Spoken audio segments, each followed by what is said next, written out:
welcome to the special broadcast on counting day for two state elections in India. Maharashtra and Jharkhand. Counting of votes is underway since 8 a.m.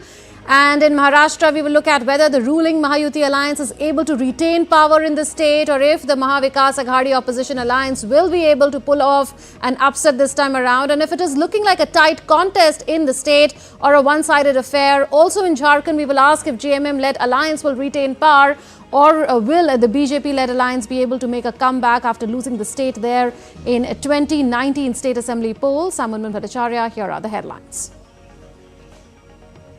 Counting of votes for State Assembly elections in India's Jharkhand and Maharashtra underway. Mahayuti takes a lead in very early trends in Maharashtra.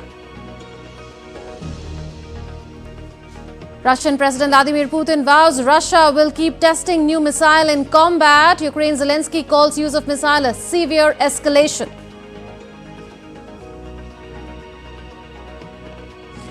Sentencing in Donald Trump's hush money case postponed indefinitely, a legal win for the US President-elect as he prepares to return to the White House. And in cricket, after staging a sensational comeback in day one of the Perth Test, India looks to wrap up Aussie innings.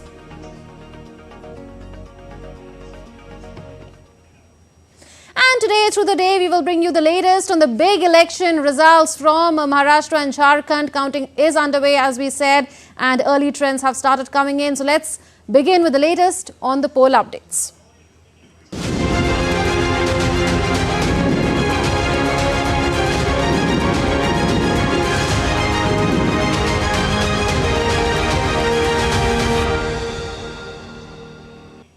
So counting of votes is underway in the East Indian state of Jharkhand and the West Indian state of Maharashtra.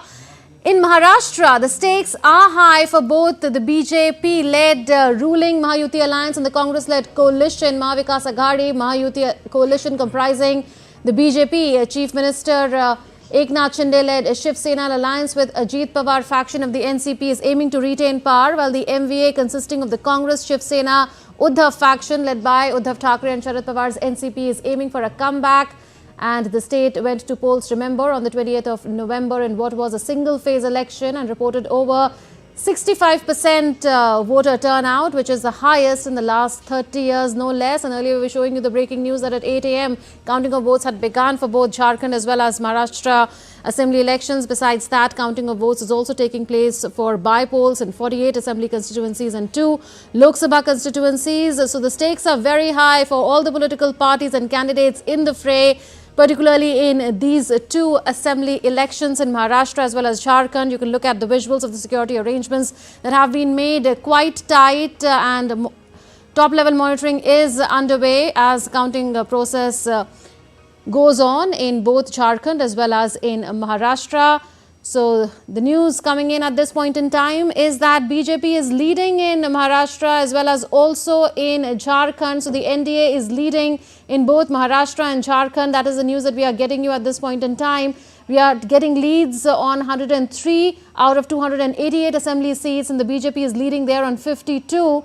And these are visuals, like we've been telling you, of how tight the security arrangements are at the counting centers where frisking is taking place. And look at the leads from Maharashtra, and we are showing you leads on 107 out of 288 assembly constituencies. BJP leading on 55 now, Shiv Sena on 18 and NCP on 6, whereas Congress is leading on 10. Shiv Sena Uddhav faction is leading on 5 seats. NCP Sharad Pawar faction is leading on 10 seats.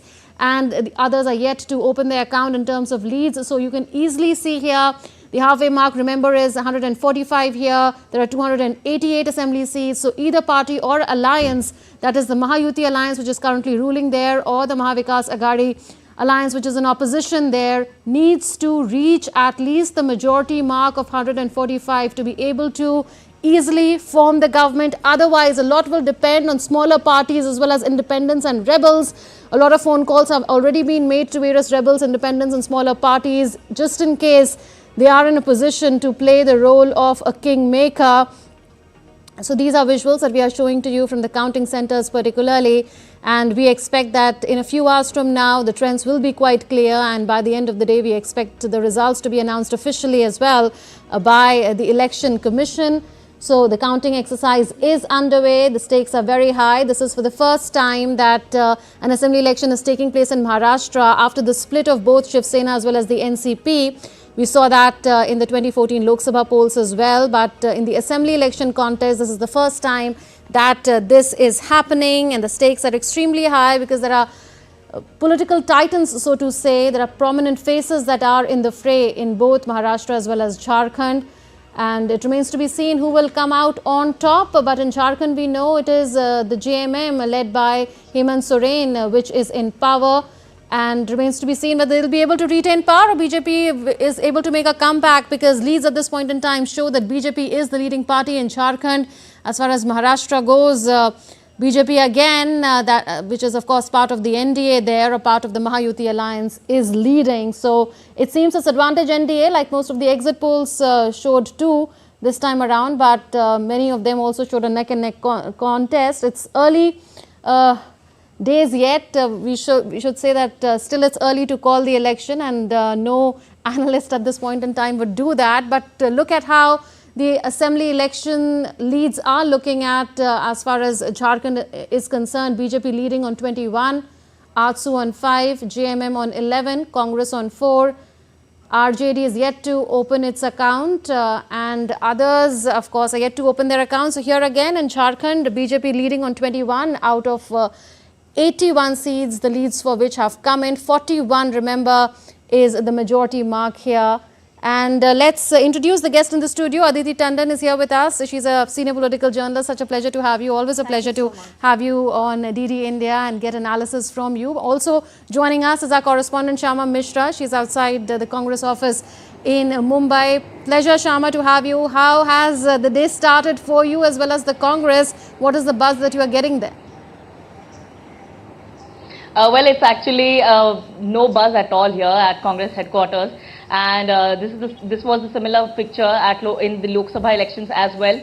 But we all know what happened to the exit poll trends and how it did not translate into the reality. And then the people from the Congress office started pouring in. So we are expecting somebody, some of the officials, some of the leaders to come to pour in the headquarters and talk to us what really went wrong or what really is going on in Maha Vikas Aghadi.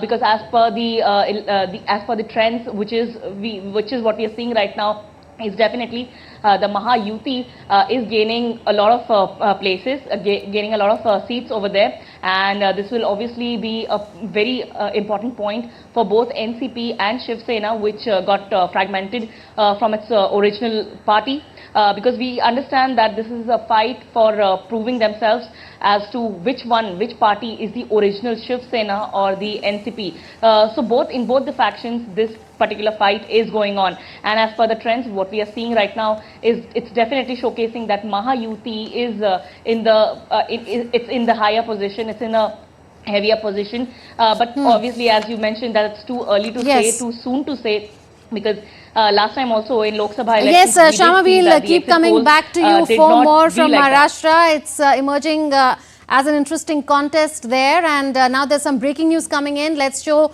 our viewers what that breaking news is. Babulal Marandi is leading from the Dhanwar seat in Jharkhand. He was the first Chief Minister of Jharkhand, and presently he is the BJP state president. He had joined the BJP after leaving it in 2020. He had come back to the BJP fold, and now he is the state BJP president. Remember, he was the first Chief Minister of Jharkhand. Jharkhand was formed in 2000. Babulal Marandi of the BJP leading from Dhanwar. So that is the first lead on top of 9 that we are telling you about. Very interesting battle because the last assembly elections, remember, had happened in 2019 when Babulal Marandi was not per se a BJP candidate, but now Babulal Marandi is a part of the Dhanwar, a part of BJP, and of course contesting from Dhanwar. And our correspondent is joining us. Akshay Dongre is joining us from Ranchi. Akshay, coming to you. The lead that we are getting is that Babulal Marandi is leading from Dhanwar. What is the poll pulse that you are picking from there?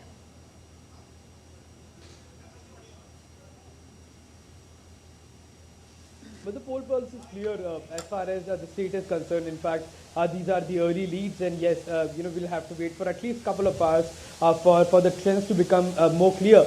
But the early trends are also something that the poll analysis, monitor, and that is why the polling starts at 8 a.m. And as of now, it's been about an hour about 10 minutes that the counting has started.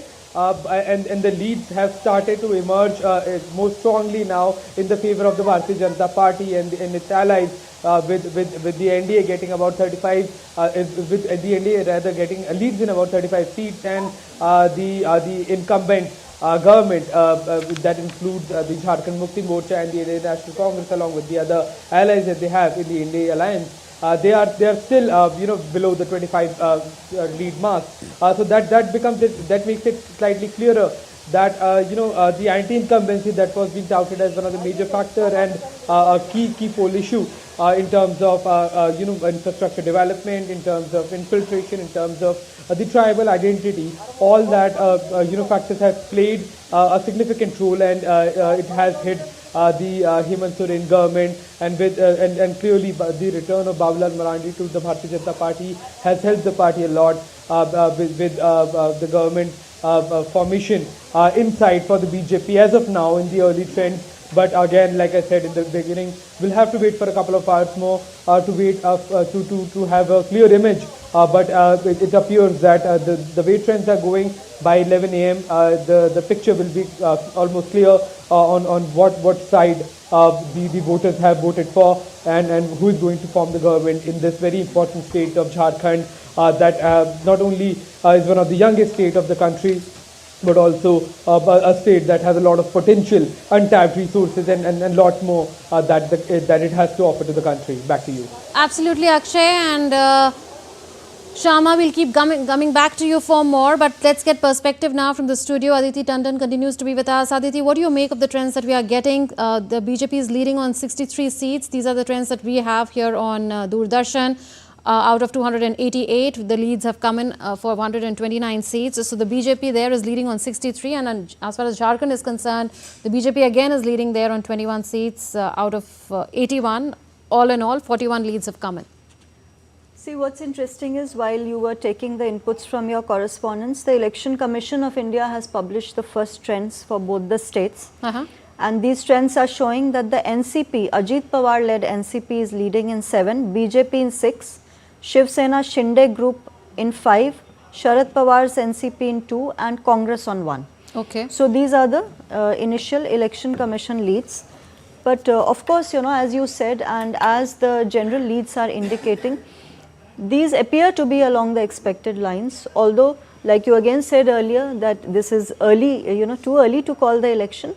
But what we see is what was the pulse on the ground for those who travel to Maharashtra. This is what they gained. See, what I understand from these leads, Munmun, is that just like in Haryana, there was an anti-incumbency against the sitting BJP government. But what happened? The people, the voters of Haryana, got a chance to punish the BJP in the Lok Sabha election. Out of 10 seats which BJP had in Haryana, all 10 BJP had. BJP lost 5. Congress gained 5. So, the anger was dissipated. So by the time the state assembly elections arrived, that anger was gone. So everybody began on an even field, and the BJP took, the entire strategy to the 44 seats where they had still maintained their leads in the Lok Sabha poll. A similar strategy was adopted by the BJP in Maharashtra also. Same thing, Maharashtra, Lok Sabha, BJP came down from 23 seats in 2019 to only about what, 9 seats, I think, 9 or 7. So again, the anger is dissipated. So you begin on an even field because the voter has been given a chance to punish you. So what the BJP has very smartly done is, it has put its house in order, it has got the political narratives right, and it has gone into the election with Eknath Shinde. So my assessment is that with the right mix of the political narratives, promises to the people, what we call political welfareism these days, which is of course a competing narrative on both sides, plus the right kind of leadership. For instance, you had a Naib Singh Saini, an OBC face in Haryana, you have a Maratha face Eknath Shinde in Maharashtra. So you are going into an election with Eknath Shinde as your face, who is not your party leader, who is the party leader of Shiv Sena, an ally. So I think the exact combination of things worked out well for them, and micromanagement of course was there, and early phases, Bhupendra Yadav, who is the environment minister, and Ashwini Vaishnaw, who is the information and broadcasting minister, were put in charges of Maharashtra elections by the BJP, which reveals how important the state was for them. So in the initial trends that are coming in, we do see a reflection of success of the NDA's larger strategy in the state. Okay. There's also news coming in that Prithviraj Chavan, who is former Chief Minister of Maharashtra, is trailing at this point in time. So that's the news that we are bringing to you. Remember, BJP is leading in Maharashtra, and news now coming in that former Maharashtra Chief Minister Prithviraj Chavan is trailing. And so a lot of upsets taking place there in Maharashtra as well. So this is big news coming in. A prominent Congress face trailing in Maharashtra. Prithviraj Chavan is trailing in Maharashtra. That is the news that we are bringing to you at this point in time. And Ajit Pawar is leading in Baramati. Remember, he is the sitting NCP MLA there. He hasn't lost an election since the 1990s. And of course, this was a very interesting battle because he was up against another member of the Pawar family, the grandnephew of Sharad Pawar. And that is interesting news and some sort of relief for the NCP as well. Yes. Yes, so Shama is there with us from the Congress headquarters. Shama, the real NCP, if I may say, has something to celebrate because Ajit Pawar is leading from Baramati. This was an interesting contest, isn't it? I know you are not currently there as far as the NDA camp is concerned. You are there outside the Congress headquarters. But if you could also, share your thoughts on this interesting battle and what really this means for the Pawar family, for NCP and for Maharashtra. Well, obviously, it's a big information and a very good welcoming, we could say, moment for the NCP, because NCP was definitely worried about the whole situation. And as we were mentioning, that's a fight where both of the factions were to prove themselves, which is the real NCP or the Shiv Sena. And definitely, we are getting the trends from the Election Commission of India website, where it's clearly showing that the NCP of Ajit Pawar, surprisingly, his is the maximum number which is currently at the lead. So we can understand, okay, so it's updated right now, and BJP is obviously leading at 10. After that is Shiv Sena, which is the Eknath Shinde. They've gotten 9 leads. Then is NCP 8. Then Sharad Pawar is also at 4. Indian National Congress, which is Congress, at 3, and Uddhav Thackeray is at 2. So we can understand, since now the Congress is getting its number at 3, people or the officials will start flowing in at this party headquarters. But yes, obviously we have to mention about how Mahayuti came together. All these 3 factions came together, 3 parties came together and formed this Mahayuti and wooed the voters with their, a lot of developmental schemes, a lot of other schemes which were good for empowering people. So we understand that the voters have really, the voters really chose that this particular government should continue, and that is how the voting pattern has emerged now.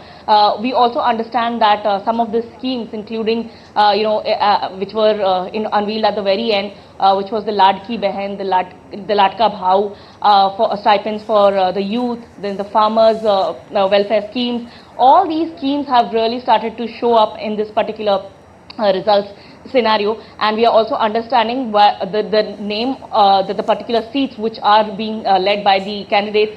First of all, we can say that Kalidas Kolamkar, which is he is one from the Vadala seat, and he's been winning from the Vadala seats, and this is for the 9th time that he's standing here, and he's from Mahayuti, and everyone was very sure that Kalidas Kolamkar will definitely win, and so is the lead showing. Apart from that, we are also getting it from Satara, Shivendra Singh Bhosle. He's gotten the lead over here. Apart from that, there are several other areas which is also getting the leads over here. So in that is Kankavli, Nitesh Rane, he is standing for the first time.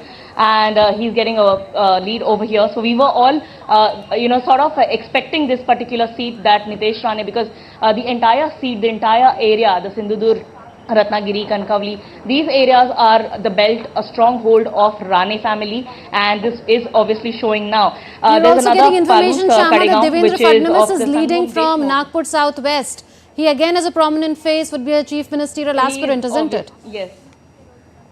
Yes, definitely, and Devendra Fadnavis is also one of those seats, one of those candidates which were obviously expected that he will secure an easy win, and likewise even Ajit Pawar, even Eknath Shinde from Kopri Pachpakhadi. These are all the candidates which are going to get an easy win in their areas, and as you mentioned that the face of the chief minister is obviously a question mark in both the camps, not just the Mahavikas Aghadi, but now the talks of the chief minister's face is getting, it's now starting to heat up in the Mahayuti as well, because if BJP is securing the maximum number of seats, BJP would definitely want their own absolutely. Their I was coming to that. I was coming to that, post. Shama. Sana Malik of the NCP, daughter of Nawab Malik, is trailing at this point in time. So it seems it's all good news by and large for the Mahayuti and not very good news for the MVA. If you could take that point further, Shama, you are with us that if BJP were to win the maximum number of seats, they would have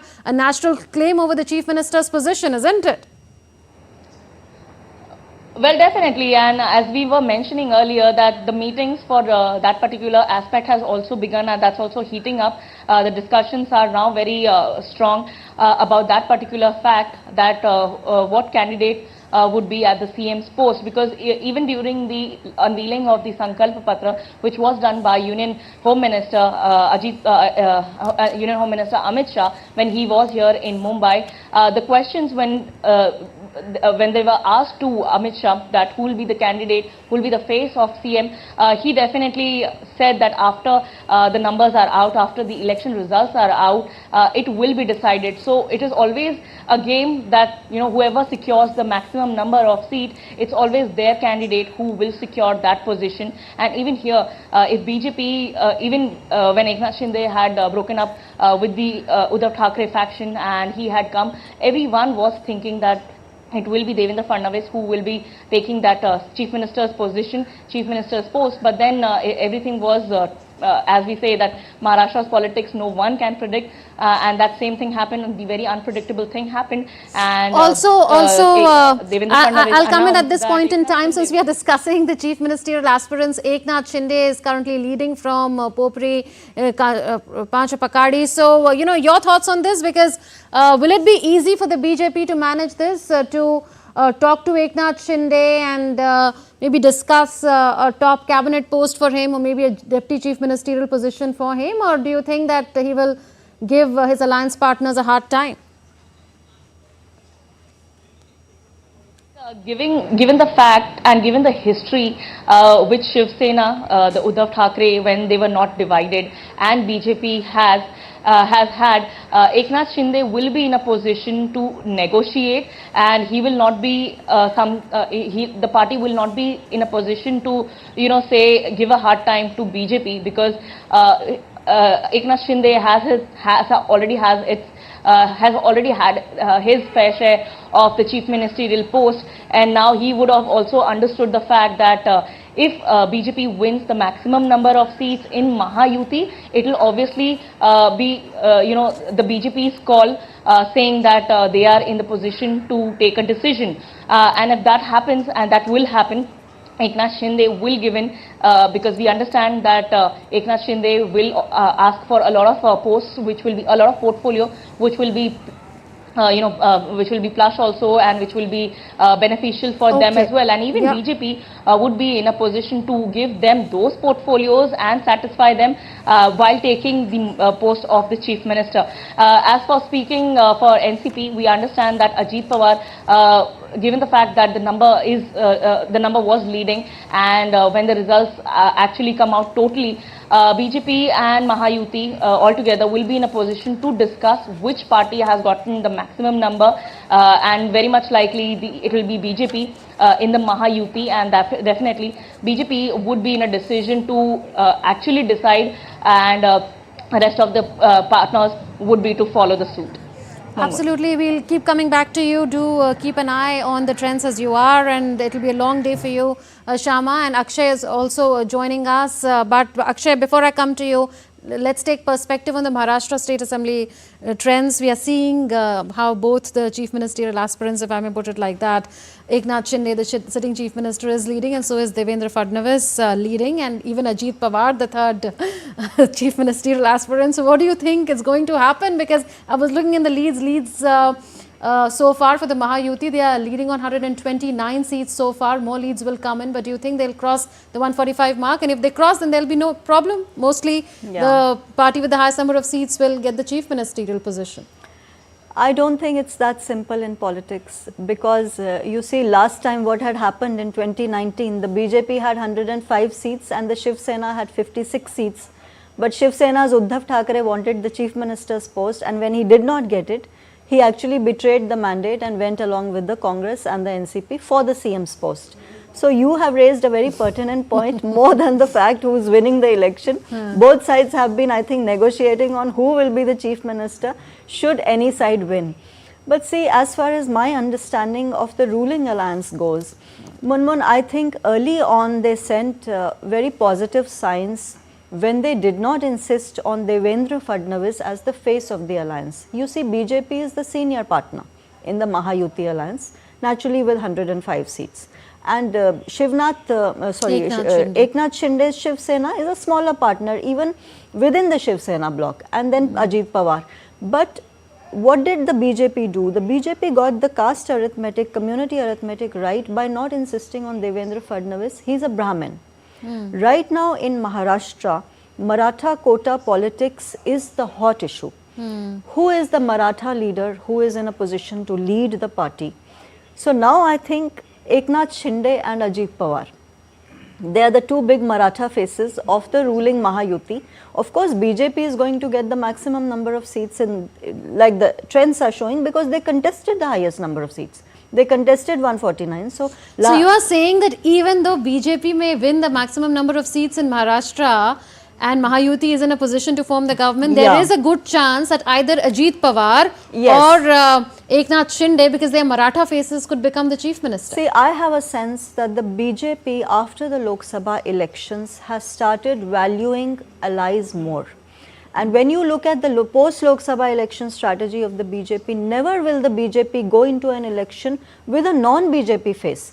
It's the first time that they have projected an ally, Eknath Shinde, as the face of the alliance in Maharashtra. Do not discount the importance of this signalling. This is the signalling to the entire Maratha belt. Manoj Jarange Patil withdrew at the last moment from the election. He is the Maratha quota activist who had been abusing the BJP all along. Had he been in the fray in Marathwada region, which is a decisive region, he could have damaged the BJP chances. But he withdrew from the race, and we have to see his withdrawal is helping which force. But my understanding, Munmun, is that the BJP this time is going to spring a major surprise in Maharashtra. I will not be surprised if they retain Eknath Shinde as the chief minister. Okay, so that's a safe bet perhaps that you are making at this point in time. But Akshay, very quickly from you, if you could tell us why are trends looking the way they are in Jharkhand? Was there anti-incumbency against the JMM there?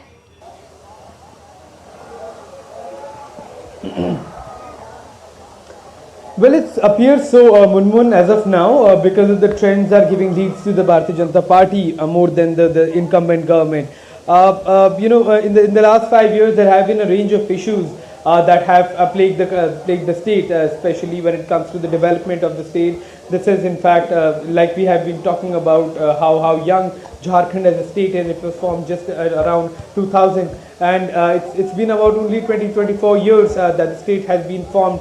And in these 24 years around, it has seen several chief ministers, a lot of instability, a lot of political back and forth happening, and a lot of agendas are working when it comes to who rules the state and who exactly makes call when it comes to the major decisions in the states are concerned. And the people have suffered because of all of this politics, and the people have been calling for a stable government in the state. Now, the most important the most important issues in these elections have actually been the infiltration of Rohingya migrants from Bangladesh, and that has been a talking point for the Bharatiya Janata Party more than the JMM and the Indian National Congress, and perhaps people were not quite happy about the government not doing much to control that menace. So that is one. Second is obviously development of the state, development of roads, development of universities and schools. That is also need of the hour because the people from Jharkhand, they have to go out to different cities. They have to go to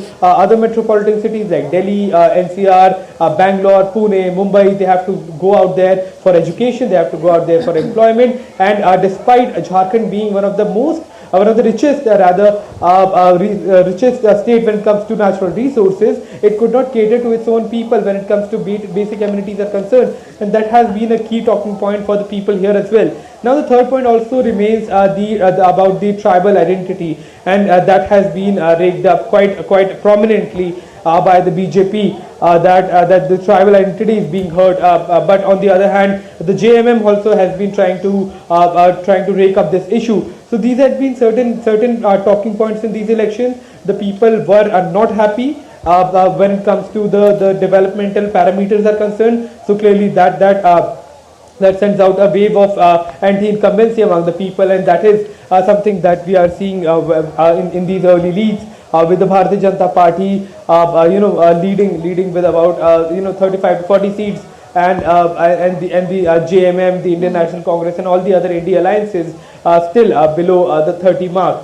So that these are the early trends, however, that have been given out by the people on the ground across the street, and our Doordarshan team, that is also spread across the state as well. The election commission is slowly giving these leads, and that is perhaps the most authenticated authentic leads rather, and we'll have to wait for about an hour more for clearer leads to appear, and we can then make a perception that which way this election is going. But the early leads have clearly showed that when it comes to polling, people did have this anti-incumbency factor in mind.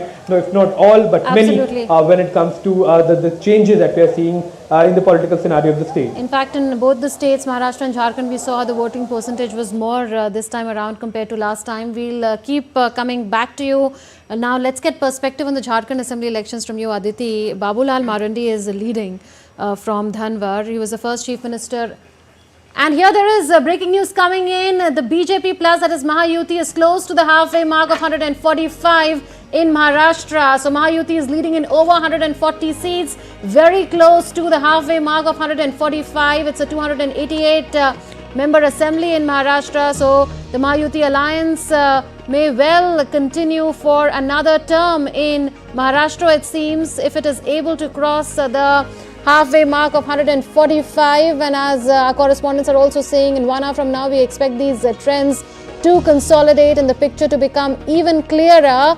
So the BJP plus is close to the halfway mark. Who will be the Chief Minister? Will it be Eknath Shinde, as Aditi Tandon is telling us here in the studio, or would it be Devendra Fadnavis or Ajit Pawar? Will it be easy to zero in on the Chief Minister's face in Maharashtra? Look at the leads at this point in time. BJP leading in Maharashtra on 90 seats. Shiv Sena of Eknath Shinde on 42 seats. NCP on 22. Congress on 17. Shiv Sena Uddhav faction on 10, and NCP Sharad Pawar faction on 16. Others yet to open their accounts. So BJP at 91, followed by, of course, Shiv Sena at 42, NCP at 22, and the MV alliance only comes after that. So this is very close to the 145 majority mark in the Maharashtra Assembly.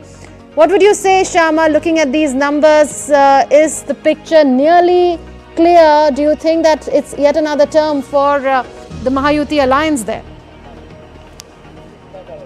Well, Munmun, if we are to say that, it's definitely another term, but as Aditi was mentioning, it's not just which party secures the maximum number, which Gathbandhan secures the maximum number of seats. It's also the parties which later on decide whether they want to be in that Gathbandhan or decide otherwise. So it's definitely a tough call to make over here. And as we were mentioning, you've also mentioned about the trends, how BJP and the Mahayuti has secured the maximum number of seats in the lead. Here on the Election Commission of India website, we are also seeing that around close to 80 number of seats is what the Mahayuti is securing, which is much higher than the Mahavikas Aghadi, which is close to 30. And this is something which is, they are very, they're trailing this particular race. And even the fact that these stalwarts of BJP or Eknath Shinde's Shiv Sena or NCP Ajit Pawar, they are all leading, and many of those faces, many of those known faces are actually leading in their particular areas. Even in some areas which was expected that Congress or the Mahavikas Aghadi would be in a strong position, the trends are changing over there, and Mahayuti is securing a lead over there. So we understand, even if Mahayuti is in a position to get that magical number, it will be a tough call to form the government, because the question mark over here is that who will be the next chief minister. And over there, all of the success, all of the winning areas, or winning, we could say, the paths, or the points actually goes and pauses over there. So until this is decided that who will be the chief minister, it will not be an easy thing to say when will be the next government forming, but anything, it has to form before 26th, because 26 is what the Maharashtra tenure term ends, and it will be before that. So we are hoping that Mahayuti, if it secures that magical number, should come together, have a good discussion, have a fruitful discussion, and be able to come to a position where things are decided quickly and in a better way, so that the government is formed. And however, we are seeing that the numbers at this side also, the Mahavikas Aghadi, as I was saying, that it's just 30. But yes, in terms of Congress and NCP, Sharad Pawar, that's also rising. So now NCP Sharad Pawar is at 14, and the Indian National Congress is at 13. So leads over there also are rising, but we are as everyone is mentioning, that by 11 o'clock it will be clear what is the trending. Yeah, yes, we'll leave it at that. Shama, thank you so much for joining us. Akshay, thanks to you as well. And let's get a quick reaction before we take a break from Aditi Tandon. Aditi, it's getting very interesting in Maharashtra. Again, I will be really keen to know who the chief ministerial face is. And I would go with what you are saying, considering the political calculations. But this is also a battle for legacy. So finally, it seems that NCP's face will be Ajit Pawar, not Sharad Pawar anymore. And that's got acceptance from the people. And also, Shiv Sena's face will not be Uddhav Thackeray, but Eknath Shinde.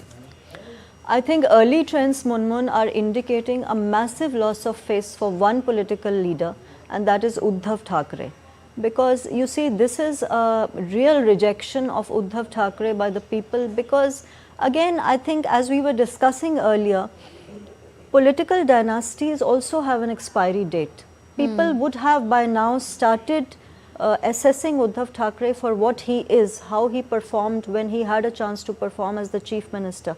Similarly in Jharkhand, how has Hemant Soren performed in the field? He is a great son of a great tribal leader, yes, he is a tribal dynast. But is he anything beyond that? That is what this election is about. The election also reveals that the aspirations of the common voters are also changing, and electoral understanding of the people is changing.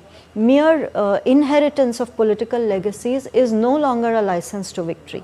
Like Uddhav Thackeray's case is today showing, these are preliminary trends, but I think they are going to hold. Like you have a mass leader in Eknath Shinde who has completely upset the entire political equation of Uddhav Thackeray. I remember Union Home Minister Amit Shah's comments when he was releasing the Maharashtra election manifesto. He made one pertinent comment. He said, had the NCP and the Shiv Sena prioritized mass leaders with genuine talent over their parties would have been intact today. And Amit Shah went on to further warn these parties that if you do not put your house in order now, do not prepare a plan to bring genuine talent into leadership roles, your parties will disintegrate further. So now what happens after this election? The BJP brought back Babulal Marandi. Exactly. So it's not just about what is the real NCP or Shiv Sena, it's about Will the NCP Sharad Pawar exist after this election, and will the Shiv Sena Uddhav Thackeray exist after this election? Oh, so you're saying it's a battle for existence, a battle for survival for the other factions really of the NCP as well as Shiv Sena. But that was all about counting. For now, we'll take a look at what else is making news in India and around the world. But sharp at 10, we'll again go back to tell you what the trends are looking like in both Maharashtra as well as Jharkhand assembly elections and who is set to become the chief minister in both these states. We'll take a break at this point in time. We'll be back with news.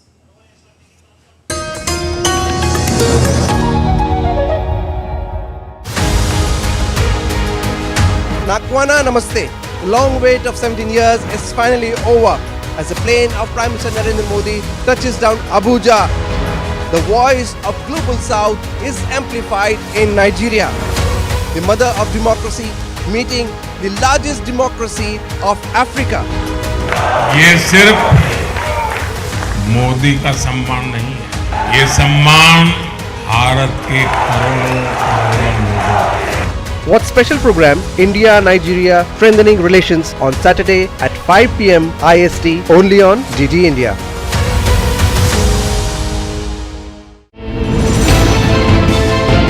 Geopolitics and trade deals. Economic challenges amid development. Hard work and the path to prosperity. It's the economy always. Between walkers, money is what money does and says.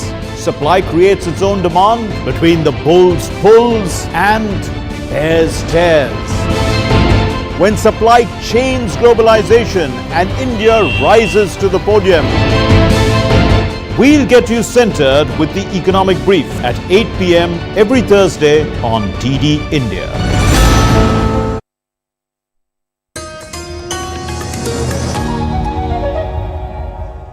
Welcome back. You're watching DD India News Hour with me, Munmun Bhattacharya.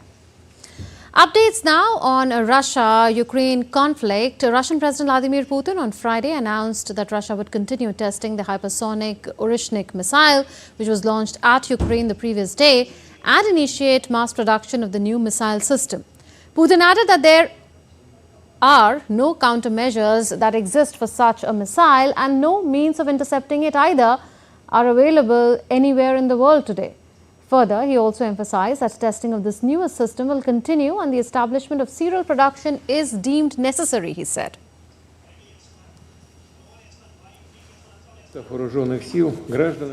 Yesterday, I informed the personnel of the armed forces, citizens of Russia, our allies around the world, as well as those who are trying to blackmail us with force about the newest Russian medium-range missile system.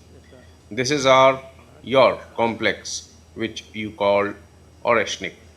This is a ballistic missile in a non-nuclear hypersonic equipment. As we know from the analysis of objective control data, the tests were successful.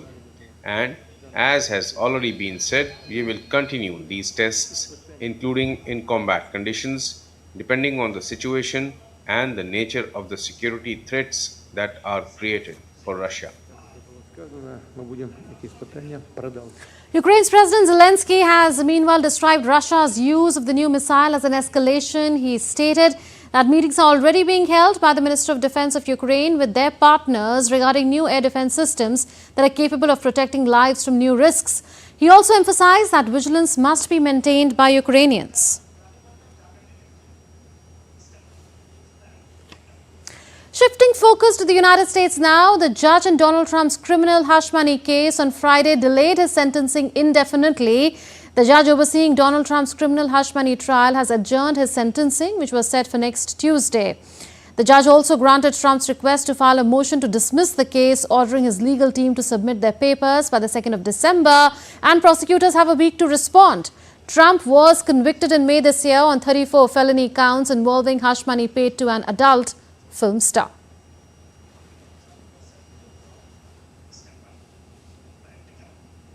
US President-elect Donald Trump continues to nominate allies for his new White House team. Trump picked prominent investor Scott Bessent to take on the role of US Treasury Secretary on Friday. Trump in a statement said that Scott is widely respected as one of the world's foremost international investors and geopolitical and economic strategists.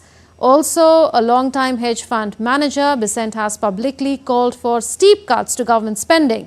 Bessent, like Trump, advocates tariffs, viewing them as a way to raise revenues and also protect American industries.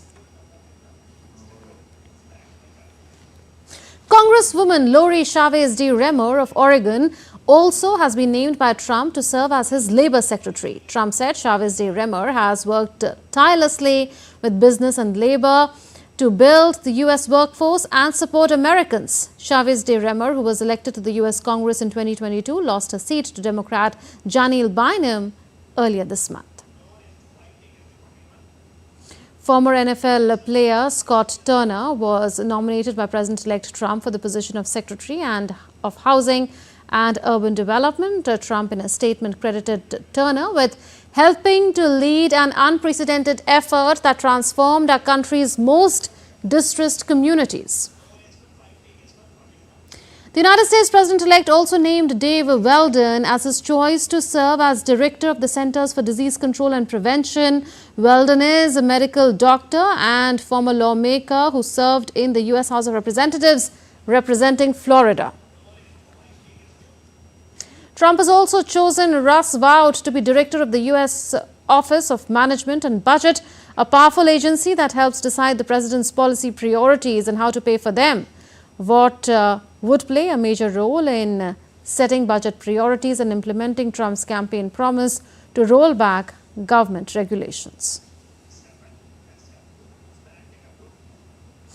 US President Joe Biden hosted a dinner on the White House South Lawn on Friday evening. Addressing attendees, he celebrated his administration's achievements and thanked his supporters. His term will end on 20th January 2025, marking him as the oldest American president. One thing I've always believed about public service, and especially the presidency, is the importance of asking ourselves, have we left the country in better shape than we found it? I believe we can be proud we're leaving America in a better place today than we came into office 4 years ago. On the final day of COP29, the head of the United Nations Office for Disaster Risk Reduction Office in Bonn, Animesh Kumar, said that it is difficult to identify vulnerabilities, allocate resources and monitor progress for climate change and gender issues without accurate and comprehensive data. One of the key challenges we are facing in the context of climate resilience is the sheer absence of data. If we don't have the right data, we can't take informed decisions. And if we can't take informed decisions, we cannot take the right action to ensure that all our developmental climate processes are gender informed. Unfortunately, we don't have enough data to do so, and hence that remains a gap. The multi-faith religious figures have released an interfaith statement for climate action at COP29, collaborating on the importance of transitioning from the use of fossil fuels to sustainable options. A total of 61 organizations from different faith-based institutions have endorsed the statement on the need for environmental governance and intergovernmental negotiations and policies to safeguard the world's most impacted climate fight. What changes the behavior of the people is their beliefs, is the driving force between the connections between their minds and their hearts. And this is what different religions we have been working, and the ILC has been working with more than 15 global religions, but of course many other congregations. And you wouldn't find any one of them not agreeing on the responsibility to care for the earth and its resources, and to work on protecting what is, or preventing what is causing the climate issues. Australia is the focus country this time with the 55th edition of IFFY, and many Australian films are getting premiered this time around at the event. DD India's Deepika gets you an exclusive report from Goa on the country of focus and how Australian filmmakers are taking this as an opportunity for themselves.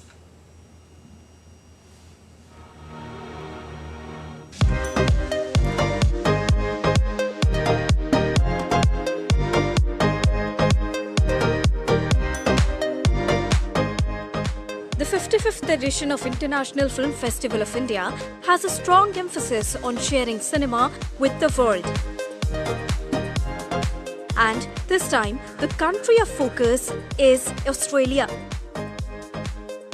Speaking on being the country of focus, Australian film director Tom McKeith shared his views on how this will provide a perfect opportunity to the Australian cinema. Look, there's a big Indian population in Australia, and we watch quite a lot of Indian films in our country as well as American films as well. And I think the big opportunity for us, because we're a small country with a small market, is an opportunity to reach a larger audience. And if we can create films that can appeal to both countries, then that's certainly a benefit to Australians and to filmmakers, because we have the opportunity to share our stories with a wider audience. So I think that's a really exciting thing, and why I think collaboration between the two countries really makes sense and could be of value to everybody. IFFY celebrating Australian cinema, highlighting the growing connections between India and Australia as both the nations continue to strengthen their cultural and screen industry ties. The Australian delegation includes key industry leaders from Screen Australia, Ozfilm, Screen Producers Australia, and a host of filmmakers, producers and creatives who are participating in the Film Bazaar and IFFY screenings. IFFY provides a perfect platform to the Indian cinema that allows them to connect with the world cinema and vice versa. India happens to be the country of focus, this time at the 55th edition of IFFY. With camera person Alok, this is Deepika reporting for DD India from Goa.